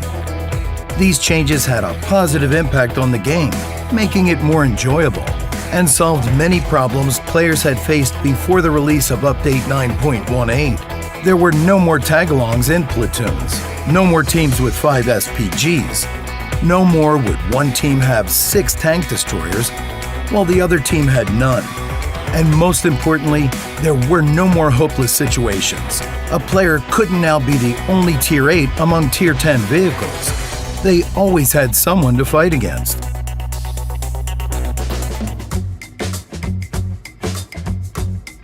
In addition to the new matchmaker, Update 9.18 brought with it another thing which had a broad impact on the game. That update changed the role of artillery. From the game's early days, the SPG vehicle type led to heated discussions between players. Its gameplay wasn't like anything players had seen before. Artillery could be controlled with one hand, and most importantly, this vehicle type was the most likely to remain unpunished in battle. The attempts to nerf particular vehicles only brought a temporary effect, and the devs needed to dig into the nature of these vehicles to solve the artillery problem. And with Update 9.18, the role of artillery in battle changed. A new mechanic, Stun, was added for all SPGs with a gun caliber of 152mm or higher. The enemy vehicles within the shell burst radius are stunned for some time. Their effectiveness decreases, which affects their view range, mobility, accuracy, and reload time. Now, artillery couldn't cause enormous damage per shot, but had the opportunity to perform the role it was originally designed for: support. In theory, it was now more advantageous to fire at a group of enemy vehicles than hunting down single targets, as already players received additional XP for the damage allies dealt to opponents. But even now, you can't say all SPG players follow these tactics. The changes to artillery with 9.18 haven't become a cure-all. The drastic nature and polarity of player opinions about this vehicle type incited a new wave of discussion. The community is still arguing about whether the stun mechanic is good or bad. And there's no clear-cut answer to this question. But it's important to remember that this stun ability gave players reusable consumables. And hardly anybody can argue that this wasn't a good thing.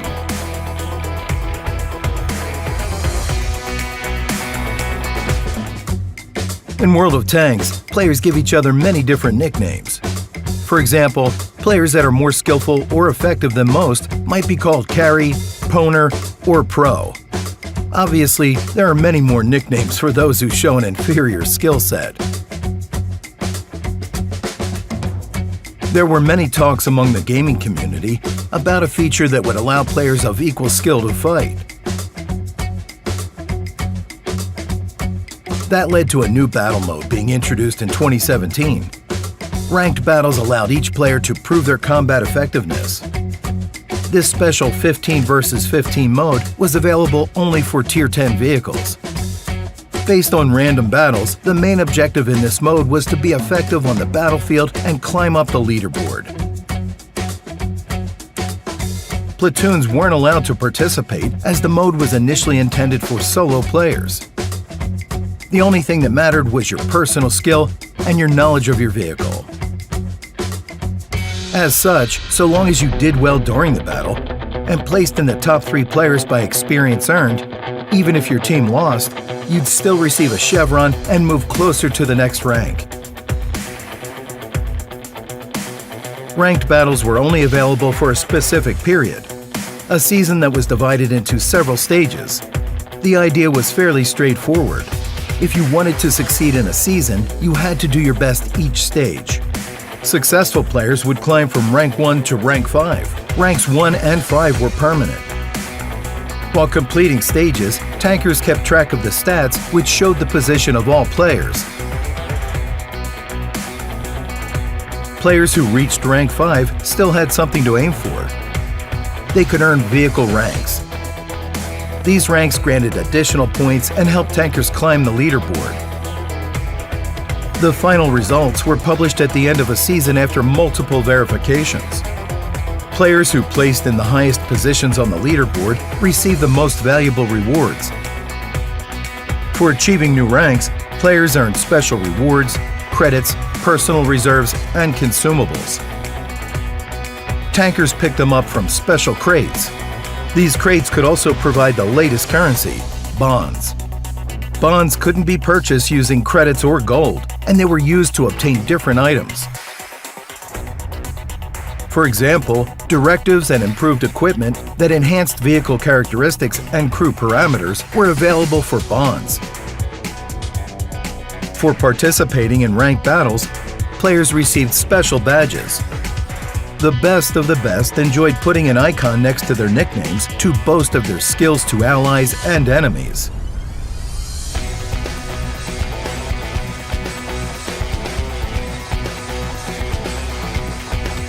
Ranked battles allowed players to prove their worth. What's yours is yours, so to say. The mode conditions have been reworked several times, but the concept has essentially remained the same. If your skill in tanks is noteworthy, you'll earn respect and rewards. Every year at the end of December, the festive atmosphere in World of Tanks skyrockets. Players love this time of year for all the presents, surprises, and interesting specials. But at the end of 2016, players were given the chance to control the festive atmosphere themselves. The World of Tanks Holiday Ops in-game event had been born. It all began on December 16th. A busy and intensive holiday season awaited players. They needed to reach Festive Atmosphere Level 10 in the following month. Once they entered their garage, players noticed the New Year's tree and Snowitzer, the latter being a snow version of the KV-2. And they weren't just static holiday objects. They might have even been the main characters of the holiday event. The developers made them interactive by allowing players to adorn them with various decorations. Players could get the decorations by completing special missions or assembling them using alchemy. When a new level of festive atmosphere was reached, each player received a box with presents. It contained a lot of useful and valuable items, from first aid kits, repair kits, and personal reserves to discounts on the Swedish tank destroyers that had recently appeared in the game. This offer was especially attractive because those vehicles were of great interest to players at the time due to siege mode, which they could use to demonstrate amazing accuracy and armor penetration. Another enjoyable surprise was the opportunity to receive a Swedish female tanker, a gunner, for completing one of the missions. Fans of everything Swedish eagerly rubbed their hands in anticipation. The process of collecting decorations fully engaged players. They collected pine cones, bulbs, and holiday lights, and also used merry mixology to convert items of a certain level to a higher level decoration. Many players enjoyed using special 100% recipes to reach the maximum festive atmosphere level as quickly as possible. And the most curious gamers could check out the New Year's trees of other players on the World of Tanks portal to compare decorations. All of this highlighted the holiday spirit and festive mood. It was in this way that players welcomed the first holiday ops, which gave good reason to repeat it the next year, but on a grander scale.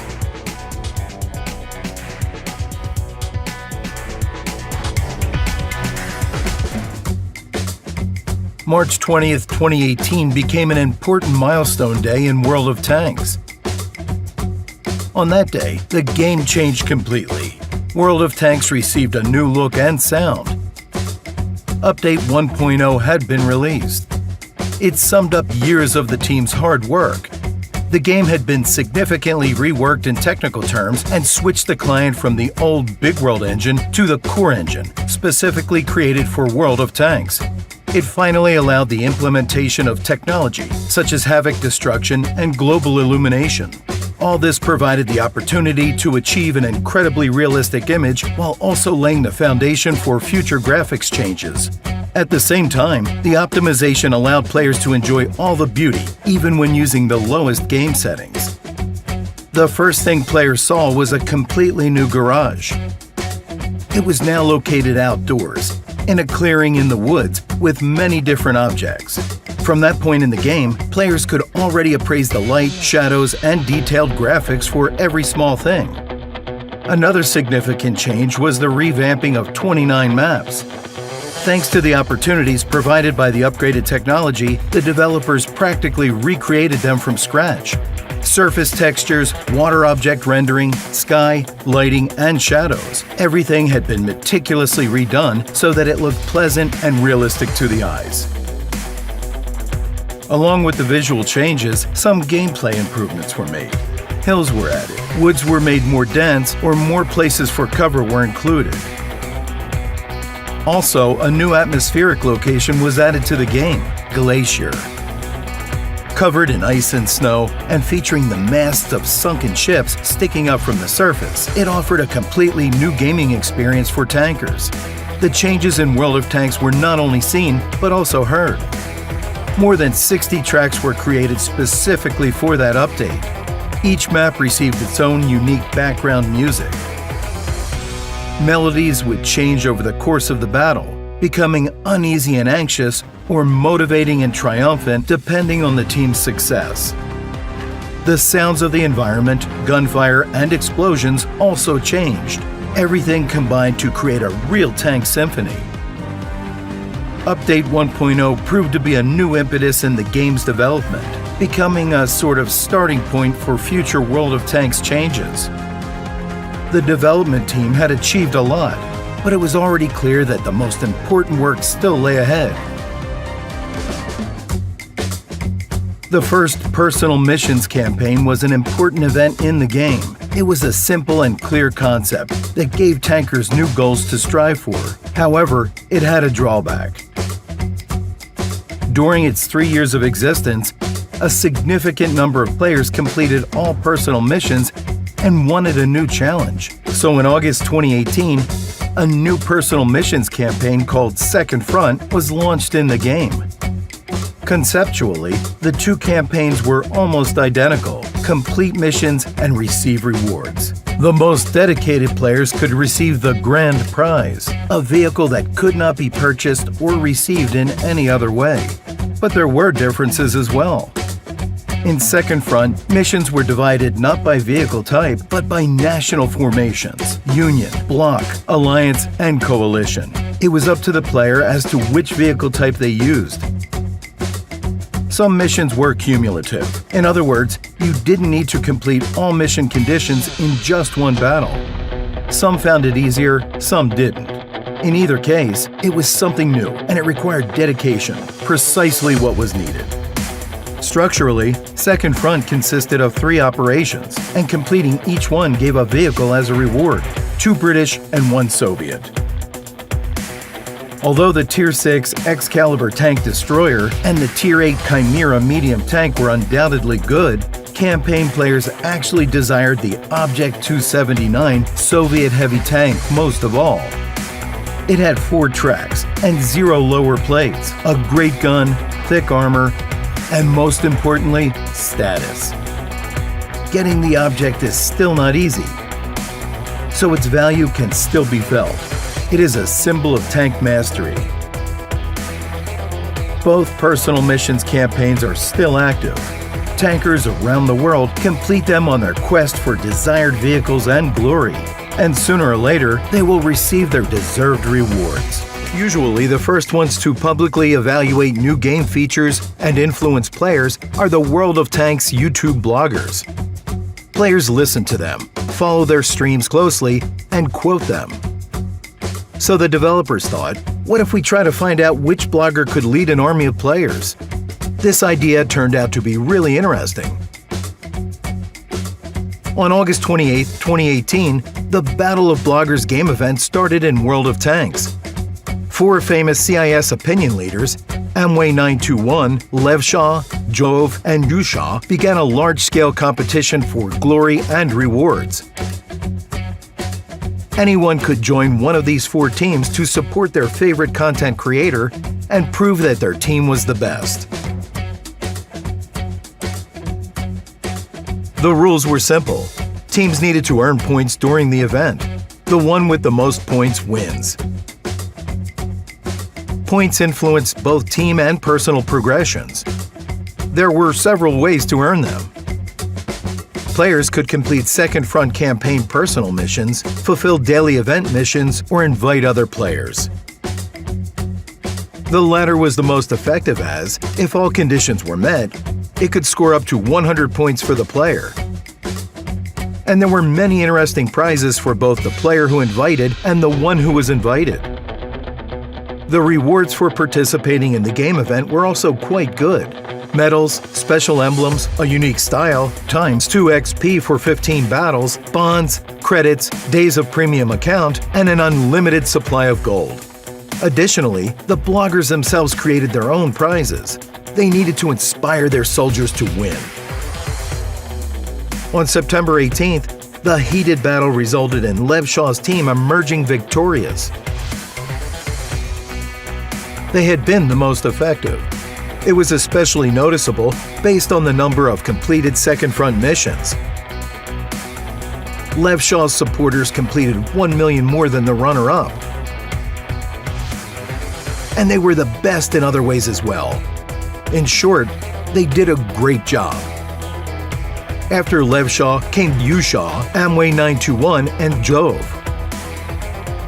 Almost a year and a half later, the Battle of Bloggers returned to the battlefield. But this time, the heated battle started with a qualification stage, where 17 bloggers competed to earn votes.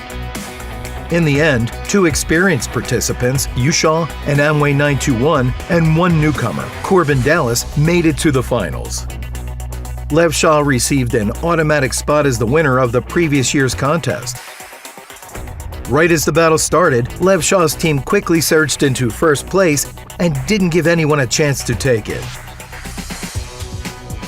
After a couple of days, second place was decided as Yusha staked an insurmountable claim.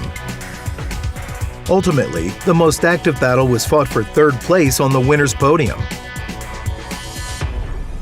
It was decided mere hours before the end of the contest. Team Corbin Dallas made a risky push and received about 3 million points. They overcame Team Amway to emerge as a real finding of the Battle of Bloggers. This action was not exclusive to the CIS region. In Europe, bloggers had the Team Clash event to find out who of them was the best. In North America and Asia, Battle of Bloggers turned into the Dynasty Wars event, where Team Tiger and Team Dragon were the main competitors. World of Tanks players found the game event to be very engaging. Huge teams formed around each blogger, and each team was united by a common goal: victory. Trying to reach that goal with hundreds of thousands of teammates proved to be highly enjoyable. The World of Tanks developers always tried to surprise players and give them new experiences. One way of doing this was sometimes reworking vehicle branches that already existed in the game. Another was introducing new types of vehicles that had never been seen on the virtual battlefield. Minor changes to vehicle characteristics are constantly done in the game, but sometimes the scale is impressive. Like the reworking of German vehicles in February 2017 and the Soviets in 2018. Update 922 introduced rebalanced Soviet medium tanks to the games, as well as new heavy tanks and an alternative tank destroyer branch. One of the most notable events was the addition of the Object 430U to the medium tank branch, which also resulted in its namesake, the Object 430, moving to a tier below and instantly becoming popular thanks to its armor and effective gun. The new branch of heavies added 3 tanks with rear turret placement: the ISM, the Object 705, and the Object 705A. These vehicles were good at close combat and could outlast the enemy with their armor. And finally, the tank destroyers were rebalanced to fit the role of assault tank destroyers. Only vehicles with rear turret placement were left in the branch. All 4 vehicles with the Object 268 version 4 at the top shared many characteristics: good mobility, thick frontal armor, and nice damage per shot. Exactly what was needed to lead a breakthrough and dig in at taken positions. The changes were good, but it was the introduction of new vehicles that drew the most attention from players. And it was impossible to miss the inclusion of Italian vehicles into the game. They came with a completely new style of gameplay, all thanks to their unique auto-reloading system. The way it worked was right after a shell was fired, a special mechanism started loading the next shell into the magazine. The more shells still in the magazine, the faster the gun auto-reloaded. Players could empty the entire magazine right away and fall back for a lengthy reload or fire 1 shell at a time with minimal delay. This made their vehicle unbelievably difficult to predict in battle. You never knew how many shells this señor would unleash into your side. But the French vehicles shocked players even more than the Italian tanks. In February 2019, a branch of French wheeled vehicles was added to World of Tanks. It included 5 researchable vehicles from Tier 6 to Tier 10 and 1 Tier 8 premium vehicle. These racers were darting around the battlefield in no time. For players, it was a brand new experience. They could reach speeds up to 95 kilometers per hour when moving forwards and 70 kilometers per hour when moving backwards, making them perfect for stunt jumps. Even if 2 wheels were damaged, they'd still keep racing. They were the ideal scouts. Not only were they excellent at creating distractions, but just their presence provided a hindrance to enemies. The wheeled vehicles generated different reactions from players, but one thing was for certain: they were a great surprise. But even this was not enough for developers. In late 2019, early 2020, twin-barreled Soviet tanks joined the game. They became a new curiosity that drew the attention of players. These vehicles had 3 modes of firing: cyclical, consecutive, and dual shot. The versatile IS-2 with its twin 100mm guns became the vehicle you used to familiarize yourself with the new mechanics.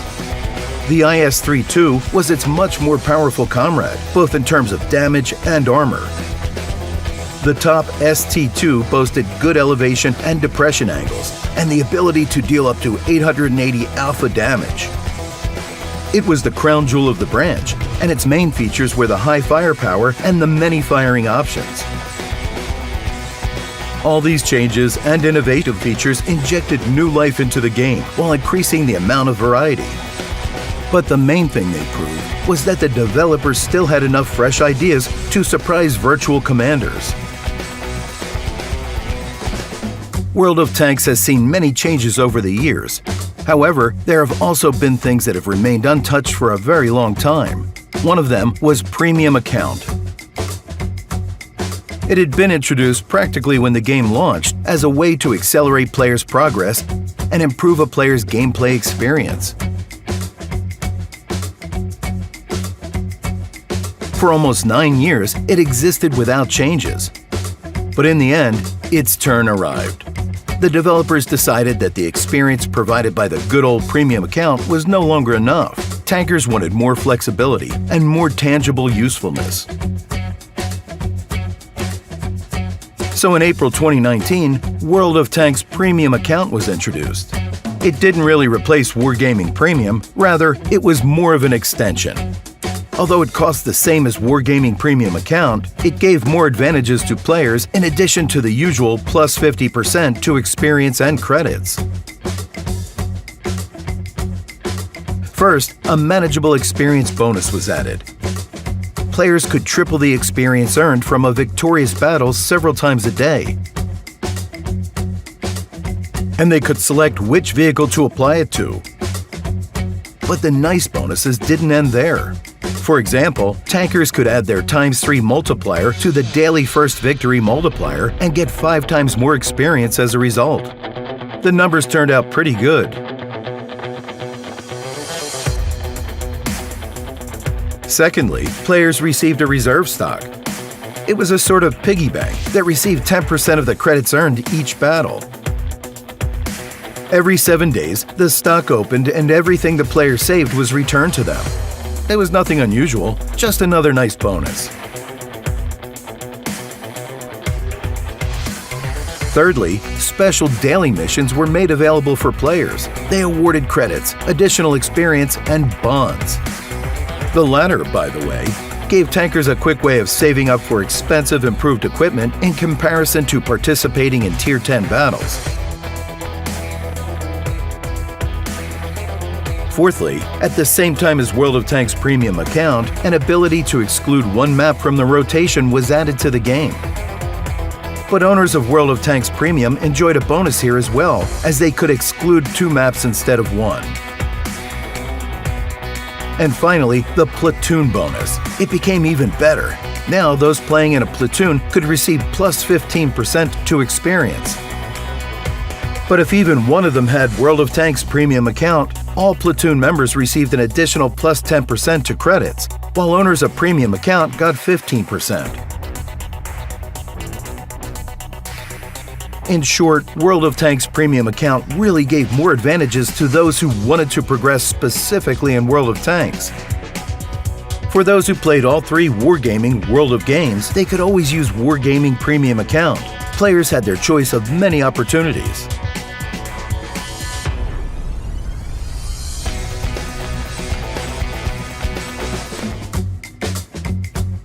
In 2020, the developers turned to Battle Pass in search of new experiences for players.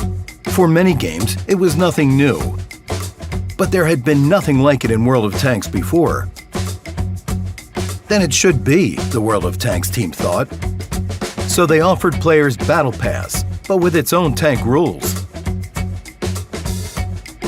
Battle Pass Season 1 then started in World of Tanks on March 12, 2020. To participate, players needed to fight in random battles in Tier 6 through 10 vehicles, earn points, and progress through Battle Pass stages. The principle was clear. The higher the player's place on the team after the battle by experience earned, the more points they received. Players received points even if they lost or drew. The Battle Pass progression system had 2 parts. After the 45 main progression stages were completed, players unlocked the Elite progression. It consisted of 100 stages. Regarding the vehicles, not all of them could aid in progressing through Battle Pass stages. Only vehicles marked with a special indicator could be used. Each vehicle had its own point limit. The higher the vehicle tier, the greater the limit. But there were also key vehicles that could earn more points both in a single battle and for the season in general. 2 heavy tanks assumed the key role for the first season, the Object 277 and the Super Conqueror. Regarding rewards, there were plenty of them indeed. Tankers could get days of premium account, credits, customization elements, and much more. The most appealing was the chance to earn bounty equipment that could be upgraded using credits to have its characteristics improved. After the main progression was completed, players could get a unique 3D style for one of the key vehicles and a commander with 6th Sense as a 0 perk, alongside fully trained repair and jack-of-all-trades skills. Players also benefited from proceeding to the Elite progression. They received the interactive Elite Chevron badge, which displayed the player's current Battle Pass stage. On top of that, they earned bonds. And if that wasn't enough, players could purchase the improved pass at any moment to get more rewards in addition to the standard ones. Battle Pass was quite lucrative, and players enjoyed receiving so many useful rewards, especially because they received more just for playing their favorite World of Tanks. That's why Battle Pass Season 2 kicked off immediately after the first one. It's in full swing right now, so why not play a few battles after you watch this video? The rewards await you. The celebration of the 9th anniversary of World of Tanks in 2019 lasted 2 months and turned into a real tank festival. The developers prepared for this event for a long time and wanted to surprise players on a grand scale. Just the festival garage alone was spectacular. It was located in the central park of Minsk and was filled with all sorts of Easter eggs. There was everything from World of Tanks development team pictures to an empty stage that seemed to be waiting for a concert to start. The party kicked off on August 6th. From the beginning, players started to actively create their own dog tags. It was a sort of name tag shown to enemy players whose tank was destroyed. To create dog tags, players needed to complete festival missions and earn tickets, a special in-game currency. Dog tags were assembled from many components, so anyone could create a truly unique dog tag.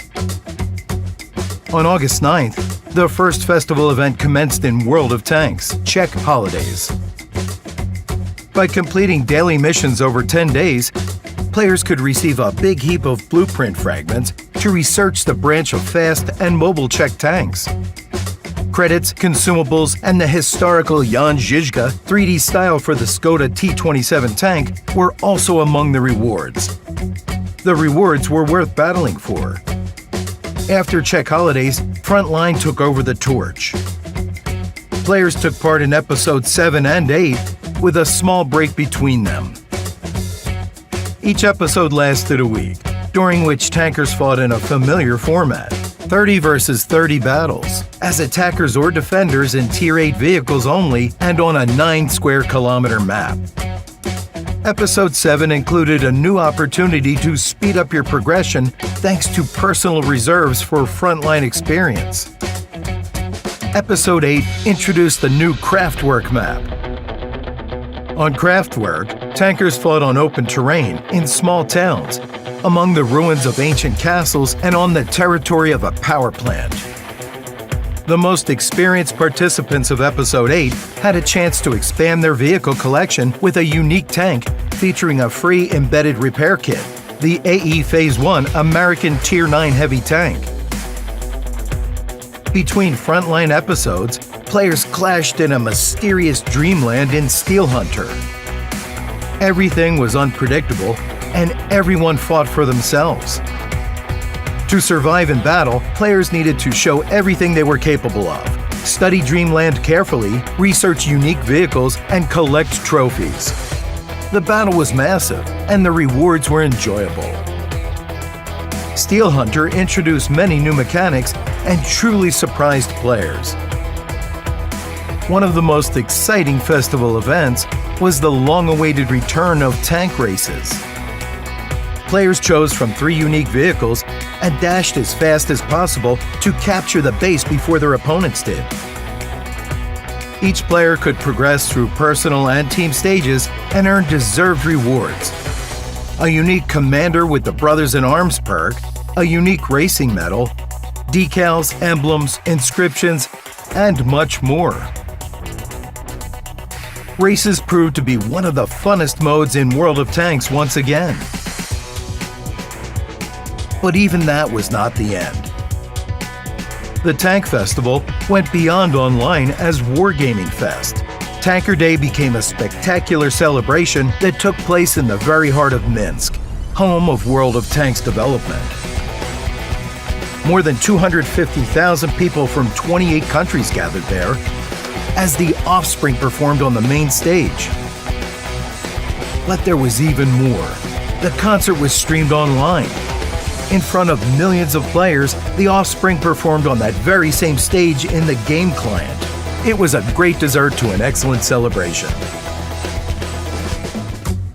This year, World of Tanks turned 10. To celebrate this event, the developers decided to go back to the past and remember how it all began. The celebration started in April. 5 big acts within the 10th anniversary event awaited players.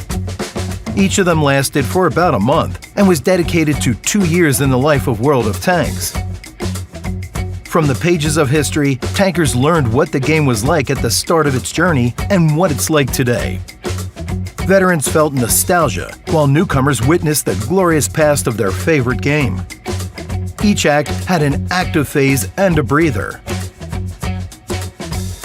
During the active phase, anniversary missions were available to players.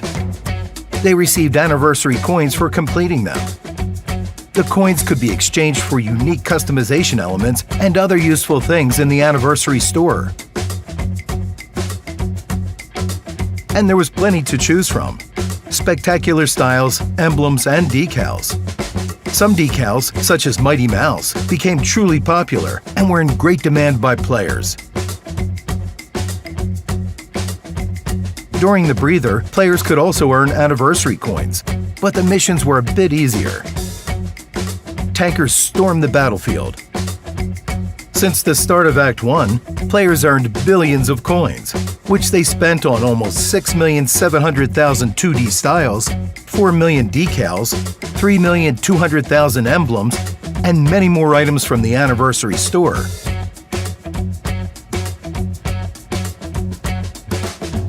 Players who completed 3 sets of missions during the active phase received a special medal and a golden key. 3 golden keys unlocked a unique anniversary reward, the exclusive 3D style for the Tier 9 T-30 tank destroyer. Considering that a great many players received this style, it can be said that the missions weren't the hardest. And for earning 5 keys, players received a special anniversary badge. Many dedicated players received this as well.